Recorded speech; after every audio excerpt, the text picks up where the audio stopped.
Hello welcome back guys. आज हम new playlist की शुरुआत करने जा रहे हैं जो बेस्ड ऑन होगी मास्टरिंग जीएसटी इंटरव्यूज, जिसमें हम एडवांस लेवल के क्वेश्चन और आंसर करेंगे। इस कंप्लीट प्लेलिस्ट में हम टोटल 6 वीडियो कवर करेंगे जो बेस्ड ऑन होगी जीएसटी, ठीक है, जिसमें रहेंगे ITC, second one is GST reconciliation and returns, third one is GST on RCM and advance journal entry under GST.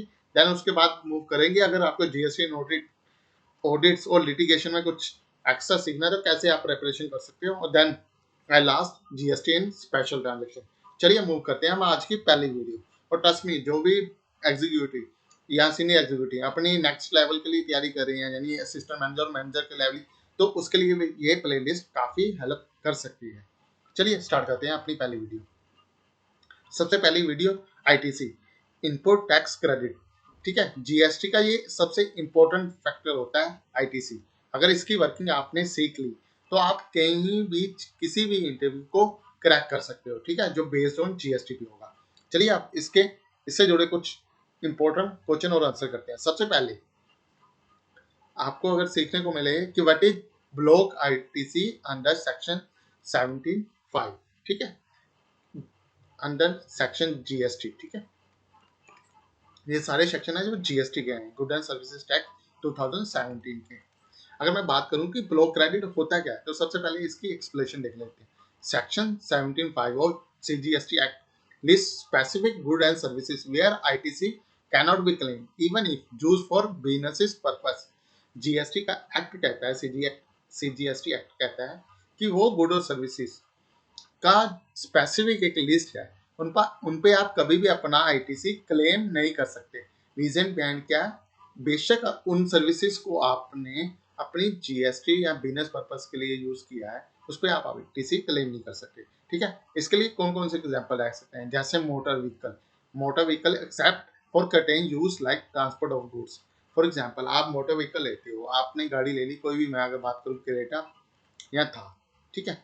अगर आपका ट्रांसपोर्ट रिलेटेड बिजनेस है तो आप उसका आईटीसी क्लेम कर सकते हो। अदरवाइज अगर आपका बिजनेस ट्रेडिंग है, ठीक है, ट्रेडिंग ऑफ गारमेंट्स या सर्विसेज ऑफ आईटी सेक्टर की सर्विसेज, ठीक है, ये सर्विसेज आपके बिजनेस से रिलेटेड है तो आप इस पर कभी भी अपना आईटीसी क्लेम नहीं कर सकते, ठीक है। नेक्स्ट मूव करते हैं फूड एंड बेवरेज क्लब की मेंबरशिप। जैसे देखा होता है कंपनी ने कभी कभी फूड और बेवरेज अपने एम्प्लॉयज को ट्रीटमेंट देती है, बड़े बड़े रेस्टोरेंट में मंथली पार्टीज होती हैं, तो उन पे जो जीएसटी लगता है, ठीक है, बिल तो कंपनी के नाम पे आता है, पर जब जीएसटी लगता है उस पर आप क्लेम नहीं कर सकते। नेक्स्ट मूव करते हैं वर्क कंट्रैक्ट सर्विसेज, जिसमें आप प्लांट और मशीनरी के वर्क से अनरिगार्डिंग कोई और सर्विसेज करवाते हो, तो उस पर आप आईटीसी क्लेम नहीं कर पाते। ये कंट्रैक्ट वर्क बिजनेस की नहीं बात हो रही, जो बिजनेस के प्रोडक्ट मैन्युफैक्चर होंगे, जो सेक्शन टीडीएस का सेक्शन 94 सी के अंडर कवर होते हैं, वो सर्विस ही नहीं, उसके अलावा work services, personal use item, ठीक है। Then travel benefit of employees. अब ट्रैवल बेनिफिट का मतलब क्या हुआ? फॉर एग्जाम्पल आपके कुछ एम्प्लॉई हैं, ठीक है, वो बिजनेस पर्पज के लिए एक प्लेस से सेकंड प्लेस पर मूव करे, उसमें लगी अगर एयर टिकट है इंडिगो की, ठीक है, इंडिगो। अब इंडिगो में जैसे ही आप अपना ड्यूरिंग द बिलिंग अपना जीएसटी डालेंगे तो सारी डिटेल उठा लेगा, उसके बाद क्या उसका आईटी से आप क्लेम कर पाओगे? नहीं कर पाओगे, ठीक है। तो आपने ये चीजों पे आईटीसी क्लेम नहीं कर पाओगे क्योंकि रिलेटेड तो ये बिजनेस है, बट जीएसटी कहता है कि आप इसका आईटीसी क्लेम नहीं कर पाओगे। उसके बाद इंटरव्यू में आपने कैसे अपने आंसर को ये बताना है, mention that this rejection are avoid misuse and ensure ITC is availed only for core business related expenses, ठीक है। ये था फर्स्ट क्वेश्चन जो बेस्ड ऑन था ब्लॉक क्रेडिट का। ये इंटरव्यू में जब भी आप किसी एडवांस लेवल या कुछ ही सीनियर पोजीशन के लिए जा रही हो ना, तो ये आईटीसी क्रेडिट। नेक्स्ट जो मैं आगे मूव करूंगा आपको capital goods, then utilization of GST, कैसे आपने अपने आईटीसी क्रेडिट को यूटिलाइज करना है, तो वो सारा पूछेंगे, ठीक है। First one is clear. आगे मूव करते हैं। Second one is how is ITC reverse on exempted supplies. अब सबसे पहले हमें पता होना चाहिए एग्जम्प्टेड सप्लाई क्या होती है, ठीक है। आप एग्जीक्यूटिव हो या सीनियर, ये चीजें आपको पता होनी चाहिए। एग्जम्प्टेड सप्लाई जिन पे गवर्नमेंट ने बोल दिया कि इन पे कोई जीएसटी नहीं लगेगा, ठीक है। 4 तरह की सप्लाई होती है, zero rated, nil rated, exempted और देन टैक्सेबल और एक आती है नॉन जीएसटी सप्लाई, जैसे अल्कोहल, नॉन जीएसटी सप्लाई, जिसमें हम कवर करते हैं alcohol, I think next is petroleum products, ठीक है, पेट्रोल जो जीएसटी, टैक्सेबल सप्लाई होगी जिनमें जीएसटी लगता है, अजम्प्टेड होगी जैसे हेल्थ केयर की सर्विसेज जिसपे गवर्नमेंट ने अभी अजम्प्ट कर रखा है, हेल्थ केयर की सर्विसेज होगी, any services related to education, government ने इस पे जीएसटी तो लगाया था, बाद में क्या कर दिया, अजम्प्ट कर दिया, नहीं रिलेटेड कोई जीएसटी नहीं, जैसे ग्रेन्स हो गए, क्या कहते हैं जो ऐसे घर के प्रोडक्ट हो गए, गेहूं होगी, ठीक है, राइस हो गए, फ्लो, जीरो रेटेड जैसे एक्सपोर्ट।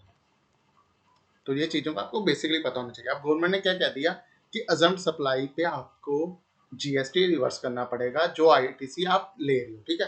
पहले एक बार एक्सप्लेनेशन में समझ लेते हैं। If a business supply both taxable and exempted goods and services, ITC on common input need to be proportionate, ठीक है। नेक्स्ट, अब टू टाइप की सर्विसेज दे रही है आपकी कंपनी, ठीक है। फॉर एग्जांपल, अगर वो एक्सक्लूसिवली फॉर अजम्प्ट सप्लाई है तो आप उसमें कोई आईटीसी क्लेम करोगे नहीं, ठीक है। नेक्स्ट, अगर कॉमन इनपुट और इनपुट सर्विसेज ले रहे हो आप फॉर एग्जांपल आपके पास दो सिनेरियो हैं, आपकी कंपनी क्या कर रही है, टैक्सेबल सप्लाई भी कर रही है और अजम्प्टेड सप्लाई भी कर रही है, तो गवर्नमेंट क्या कहती है कि आपको ना जो आपकी रेशियो रहेगी टोटल टर्नओवर की, जो भी अजम्प्टेड सप्लाई की, आपको उसको रिवर्सल करना पड़ेगा। ये समझाता हूँ मैं आपको, आगे एक पूरी एक्सप्लेनेशन करवाता हूँ। पहले आप इसका फार्मूला सीख लीजिए, D is equal to bracket E divided by F multiply by C, ठीक है। D means amount to be common credit to be reversed. Next, E value of exempt supplies, E for exempt supply, F for total turnover, C for common input tax credit. अब कैसे एक scenario लेते हैं, इसको समझते हैं उसके through. For example, आपकी ड्यूरिंग द मंथ, मैं किसी भी मंथ की बात कर लेता हूँ कि आपकी टर्नओवर है 2 लाख, टैक्सेबल टर्नओवर है 1 लाख, टोटल टर्नओवर कितनी होगी 10 लाख की। कॉमन आईटीसी जो आपका आया है बुक्स में, ठीक है, जो टू बी में शो कर रहा है वो है 50,000, ठीक है। अब क्या formula, D equal to E F multiply by C, ठीक है, E F multiply by C, ठीक है। क्या रेशियो निकल के आई, 0.2 मल्टीप्लाई बाय 50,000 यानी 10,000। अगर मैं सिंपल सा इसका कैलकुलेशन भी निकालनी है तो वो सिंपल है, इजी है।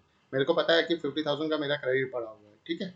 अब मेरे को मेरी जो टर्न ओवर है, टैक्सेबल टर्न ओवर का कितने परसेंट है अप्रोक्सीमेटली, ठीक है, जो भी आ रहा है 20% आ रहा है, ठीक है। 20% ही एग्जाम्प्ट है ना, 10 लाख टोटल टर्न ओवर है, एग्जाम्प्टेड टर्न ओवर के लिए 2 लाख, तो कितने परसेंट बना, 20%। अब गवर्नमेंट क्या कहती है कि आपको जो जो आपके अब इसी क्रेडिट को ना अपने प्रोपोर्शनेट कर देना। आपका टोटल आईटीसी कितना था, 50,000,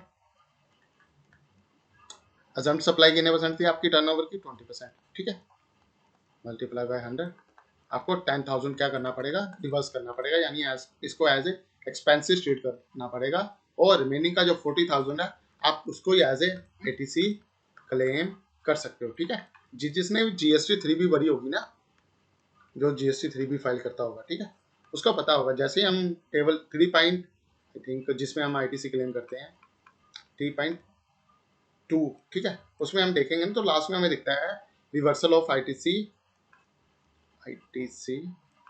सेक्शन 42 एंड 43, उसमें हम रिवर्सल करते हैं और जितना अमाउंट वहां पे रिवर्सल होता है उसको हम invisible GST under PNR book करते हैं, ठीक है। और कई कंपनी क्या कहते हैं एक्सपेंसेस वाइज सेग्रीगेट भी करती है कि जिस एक्सपेंस पे आपने आईटीसी ले रखा है ना, प्रोपोर्शनेट बेसिस पे 20%। फॉर एग्जांपल, अगर मैं यहाँ पे बात करूँ ना कि इस 50,000 में मेरे पास 4 ऐड थे, जिसमें मैं कह सकता हूँ एडवर्टाइजमेंट एक्सपेंस था 10K का, 10K मेरे आईटी सॉफ्टवेयर सब्सक्रिप्शन था, ठीक है, बाकी रिमेनिंग 10K मेरी कंसल्टेंट सर्विसेज थी, और 10K मेरा रेंट था, ठीक है, और 10K अदर था कुछ, ठीक है, जो पीएनआर से रेलिवेंट था। अब 10K अब 20% ना हमें इन सारे एक्सपेंसेस में भी कम करना पड़ेगा, यानी जो इन एक्सपेंसेस में हमें अलग से डेबिट एंट्री पास आउट करके इनको बुकिंग करनी पड़ेगी। उसकी भी मैं सिखाऊंगा, उसकी एक प्रॉपर वर्किंग बनती है। सभी जिन जो एडवांस लेवल पे यहाँ कंपनी में वर्किंग करता है उन्होंने देखा होगा कि मंथ एंड पे ना कुछ, अगर उनकी कंपनी एग्जाम सप्लाई करी है तो मंथ एंड पे ना कुछ अमाउंट जो डेबिट करते होंगे किसी इन स्पेसिफिक एक्सपेंसेस में जिनमें वो जिनके बेसिस पे वो आईटीसी क्लेम करते हैं। अब क्या कंक्लूजन निकल के बैठा, you need to reverse 10,000 from your input tax credit for the month because that proportion relate to exempt supply. ठीक है, अब चलिए आगे बढ़ते हैं। General entry for ITC utilization under GST, CGST and IGST. ठीक है, सिनेरियो क्या है, आपके पास पेबल खड़े हुए हैं, कैसे हैं, टोटल 10 के पेबल आपके जीएसटी में, 4K है सीजीएसटी में, 4K है एचजीएसटी में, 2K is on IGST. Next available आप पेबल है तो आईटीसी अवेलेबल भी है, 3000 आपका सीजीएसटी में, 3000 या एचजीएसटी में और 4000 है आईजीएसटी में। क्या मेरे को टैक्स की पेमेंट यहाँ पे करनी पड़ेगी फॉर एग्जाम्पल, तो इसके लिए आप कैसे वर्किंग बनाओगे पहले समझ लीजिएगा। सबसे पहले एक जनरल एंट्री मैं अगर पास आउट कर देता हूँ इजीली, अब डेबिट करोगे CGST, HGST, IGST, then credit करोगे, आपके पास पड़ा होगा तो नेट निकल के आएगा 0। ठीक है, 10 के एंट्री क्या हो जाएगी, नोको। अब क्या ये सच में नोको हो रही है, कैसे देखेंगे, ठीक है, यहाँ पे समझाता हूँ आपको थोड़ा सा,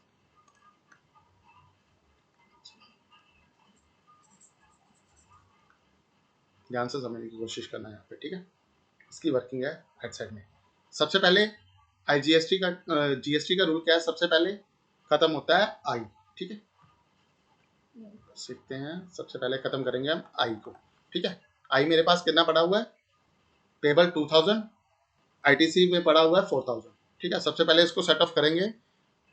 ठीक है, लाइबिलिटी 2000 की, आईटीसी पड़ा हुआ 2000, रिमेनिंग आईटीसी कितना रह जाएगा 2000 का। ठीक है, यानी ये नॉक ऑफ हो गया, इसमें 2K रिमेनिंग रह गया। ठीक है, जैसे समझते रहेंगे, यानी first entry knock off, then move to, उसके बाद हम नॉक ऑफ करते हैं सीजीएसटी। सबसे पहले आई नॉक ऑफ होता है, फिर उसके बाद नॉक ऑफ होता है सी। अब सी में क्या है, सी में आईटीसी पड़ा हो 3000 का। ठीक है, 4000 की इसकी लाइबिलिटी है, यहाँ पे 4000 की लाइबिलिटी थी ना। ठीक है, अब सबसे पहले नॉक ऑफ 4000 की लाइबिलिटी है, सबसे पहले सेट ऑफ हुआ 3K, सेट ऑफ हुआ किसके साथ, सॉरी 1 सेकेंड, सबसे पहले सेट ऑफ हुआ ये हमारा सीजीएसटी के साथ, क्योंकि 3K की लाइबिलिटी पड़ी हुई है ना, और उसके बाद रिमेनिंग सेट ऑफ हो गया 1K किसके साथ, आई के साथ, यहाँ पे आई के पड़ा हुआ था ना 1K। अब फिर ये एंट्री भी नॉक ऑफ, ये भी नॉक ऑफ, अब इसमें बैलेंस पड़ गया 1K का ओनली। ठीक है, ये भी नॉक ऑफ होगी, ये भी पूरा नॉक ऑफ हो गया। अब बचा मेरे पास, सॉरी ये नॉक ऑफ हुआ था, अब बचा एस। एस के लिए सबसे पहले नॉक ऑफ होगा आई। ठीक है, आई को नॉक ऑफ किया, देन रिमेनिंग उसको कर दिया जो भी उसका आईजीएसटी, सबसे पहले नॉक ऑफ किया एस के साथ। ठीक है, फिर नॉक ऑफ कर दिया हमने आई के साथ, और आईजीएसटी की लाइबिलिटी भी क्या हो गई, क्लियर। ठीक है, ठीक है, बट हालांकि ये थोड़ा सा अब जीएसटी का रूल एक चेंज हो चुका है कि आपको सबसे पहले आई खत्म करना पड़ेगा। ठीक है, जब भी जीएसटी फाइलिंग करने जाओगे ना, इनका रूल कहता कुछ और है, जब करने जाओगे कुछ और कहेगा। सबसे पहले वो फाइलिंग करेगा आईजीएसटी जो भी आपका सेट ऑफ करेगा ना, सबसे पहले आई खत्म करेगा, फिर उसके बाद सी खत्म करेगा, फिर उसके बाद आईजीएसटी में खत्म करेगा, कि आप आईजीएसटी को as a input tax credit carry forward नहीं कर सकते। ठीक है, अगर आपके पास आईजीएसटी, आपको सीजी, सी और एस को यूटिलाइज करने के लिए ना, आपको सबसे पहले आई को खत्म करना पड़ेगा। ठीक है, तो आप खत्म कुछ भी कर लो, ये नतीजा यही निकलेगा। अब चलिए आगे बढ़ते हैं हम, ITC on capital goods and how and when to claim. सबसे पहले पता होना चाहिए हमें कैपिटल गुड होती कौन कौन सी है। ठीक है, फॉर एग्जांपल कैपिटल गुड्स की मैं बात करूं,